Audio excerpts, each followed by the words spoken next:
His Excellency the Governor of Gujarat, Dr. Kamlaji, Honorable Chief Minister Narendra Modi ji, Honorable Mr. Justice Dave, Honorable Mr. Justice Mohit Shah, Dilip Sanghani ji, Raman Lal Vora ji, Pradeep Singh Jadeja ji, Professor Bimal Patel, staff and students, faculty members, distinguished guests, ladies and gentlemen. I am truly happy to be here today in your midst to inaugurate your new campus. In a short span of 6 years, the Gujarat National Law University is on the path to achieve its vision of becoming a world-class law university through steady progress in education, research, training, and extension services. I commend your initiative to establish centers of excellence in specialized areas such as private and public international law, foreign policy and security studies, environmental law, and climate change. Equally impressive is your effort to assist professionals, the judiciary, and the government in reducing the backlog of cases. It is relevant to recall here an observation made in 1927 by Justice Felix Frankfurter of the United States Supreme Court, and I quote, "In the last analysis, the law is what the lawyers are, and the law and the lawyers are what the law schools make them." End of quote. This statement remains valid to this day. It emphasizes the centrality of legal education for the effective functioning of a democracy and for upholding the rule of law. A similar view was espoused by the Working Group on Legal Education of the National Knowledge Commission. It opined that the vision of legal education is to ensure justice-oriented legal education to contribute to the realization of values enshrined in the Constitution of India, adding that legal education must also inculcate the need to observe the highest standards of professional ethics and a spirit of public service.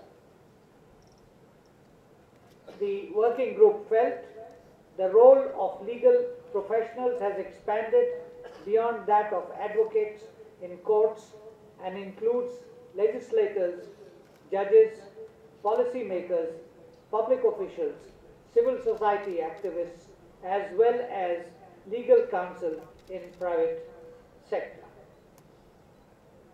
Thus, the role and public function of law schools has vastly changed since independence. Besides meeting the needs of the bar, law schools are expected to cater to the growing requirements of non-practicing law graduates in trade and commerce and non-profit oriented work. This is reflected in the preferences of the graduating students. While considering the changing role of lawyers, it is useful to refer to the basic principles on the role of lawyers adopted by the 8th United Nations Congress on the Prevention of Crime and Treatment of Offenders at Havana in September 1990.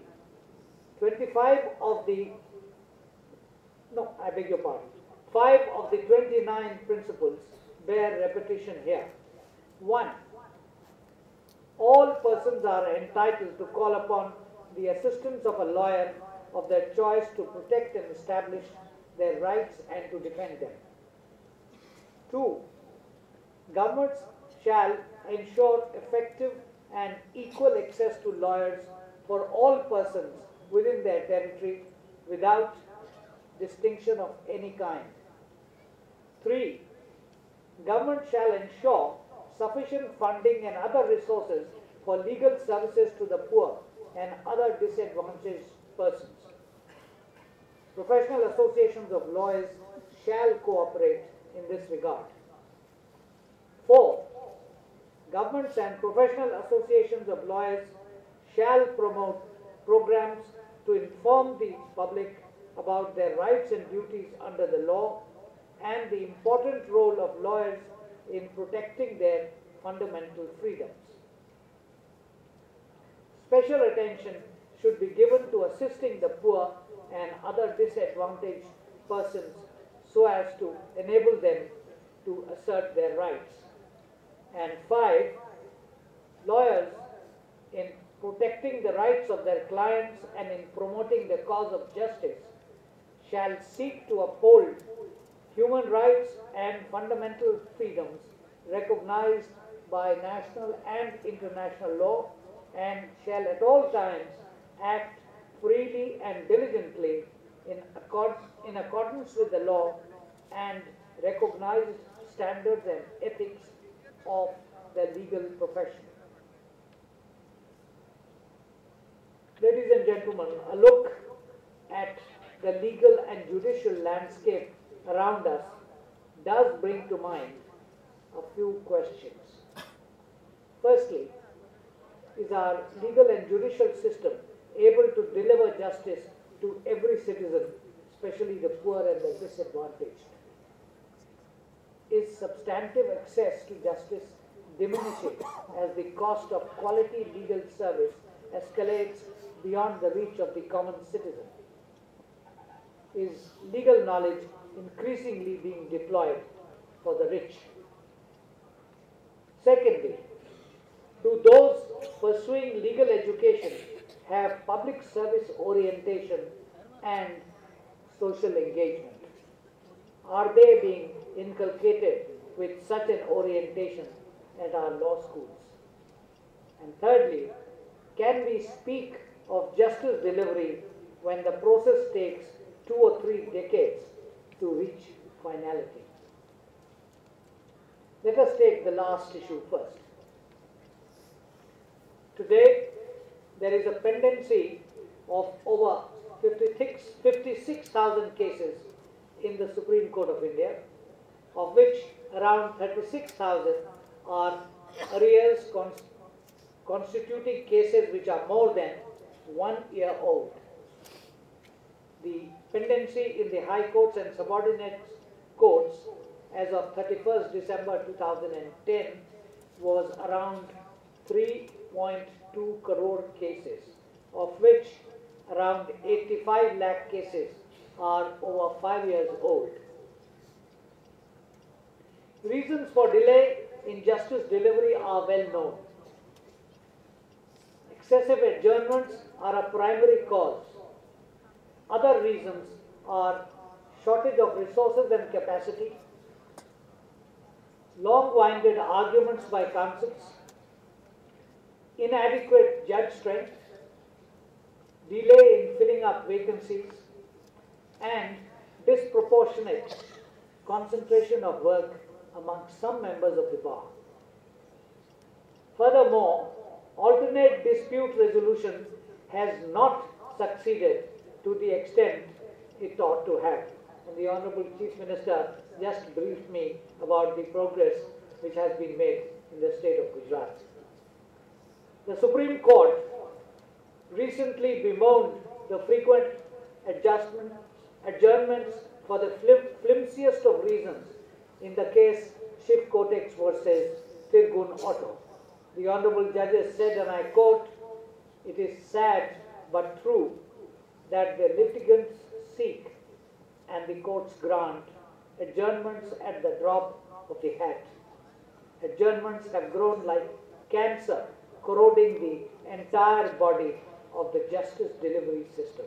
End of quote. Yet, there are reasons for some optimism. The government last year approved the setting up of the National Mission for Justice Delivery and Legal Reforms to implement the two major goals of increasing access by reducing delays and arrears in the system and enhancing accountability at all levels through structural changes and setting performance standards. A mission mode approach is proposed to improve the infrastructure of the subordinate courts under the national mission. The government has also made available enhanced central funding for infrastructure in subordinate courts and has also accepted the recommendations of the 13th Finance Commission to provide a grant of rupees 5,000 crores to the states to improve the justice delivery system over the 5-year period 2010 to 2015. It has also begun implementing e-courts project for district and subordinate courts and upgrading IT infrastructure in superior courts at a cost of 935 crores with a target to computerize 12,000 courts by March this year. Friends, our progress on achieving the constitutional promise of securing to citizens justice, social, economic and political, especially to the poor and the disadvantaged, leaves much to be desired.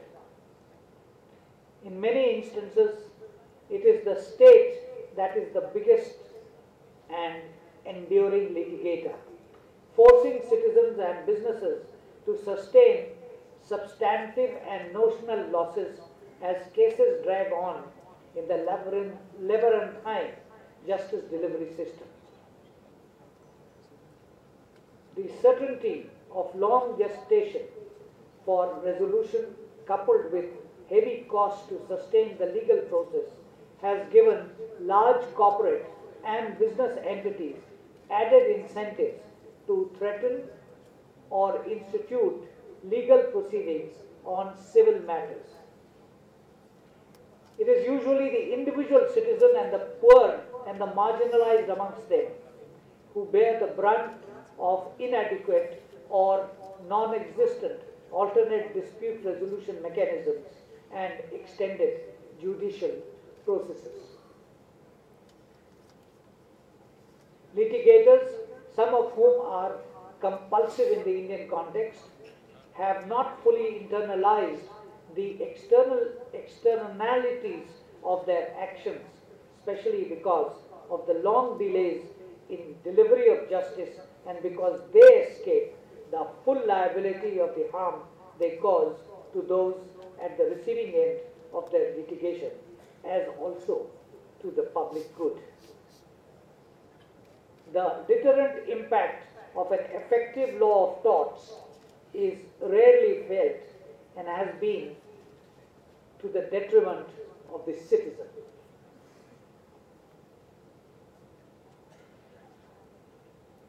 Barring fundamental rights whose violations can be challenged through writ petitions, legal rights, especially civil legal rights, bear the brunt of judicial delays. While the economically better off have more staying power and are able to hire and deploy superior legal resources and knowledge to defend their economic interests and property, the poor are pushed into further penury to defend their meager possessions and holdings against legal challenges. In the Indian context, defending legal and statutory rights that are non-fundamental is time-consuming and expensive and works against the poor.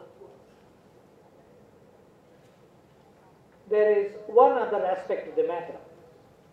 It has to do with the ethics of the profession.